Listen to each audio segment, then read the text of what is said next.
Guys 5ই জানুয়ারি শুক্রবার আজকের Nifty fifty triple top button বানিয়েছে। দেখতে পাচ্ছ একটা চ্যানেলের মধ্যে চ্যানেল যখন ব্রেকআউট হয়েছে মার্কেট নিচে পড়েছে, এটাকে বলা হয় ট্রিপল টপ। দেখতে পাচ্ছ মার্কেট নিচ থেকে উপরে উঠবে, উপরে উঠে তিনটে টপ বানাবে। তিনটে যখন টপ বানিয়ে নেকলাইন যখন ব্রেক করবে, নেকলাইনের কাছে যখন ব্রেক করবে তখন এখানে আমাদের এন্ট্রি নেওয়া উচিত। এন্ট্রি নিলে মার্কেট এখানে নিচে পড়বে। তো দেখো এক্স্যাক্টলি সেম হয়েছে, মার্কেট উপরে উঠেছে, এখানে তিনটে নয় চারটে টপ বানিয়েছে, একটা দুটো তিনটে চারটে। দেখো তারপর দেখো নেকলাইন ব্রেক করেছে আর মার্কেট নিচে পড়েছে, ঠিক আছে। কিন্তু আমি এখানে কীভাবে ট্রেড নিয়েছি তোমাদেরকে বলি।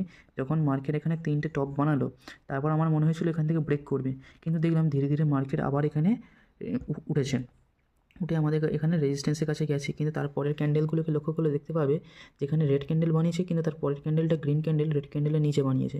তারপর রেড ক্যান্ডেল, তারপর যে গ্রিন ক্যান্ডেলটা রেড ক্যান্ডেলের নিচে বানিয়েছে, মানে এখানে সেলাররা ভালোই অ্যাক্টিভ রয়েছে। সুতরাং এই ক্যান্ডেলস্টিক প্যাটার্ন দেখে আমি এখানে পোর্ট সাইডে ট্রেড নিয়েছিলাম। আর দেখতেই পাচ্ছ মার্কেট বুম।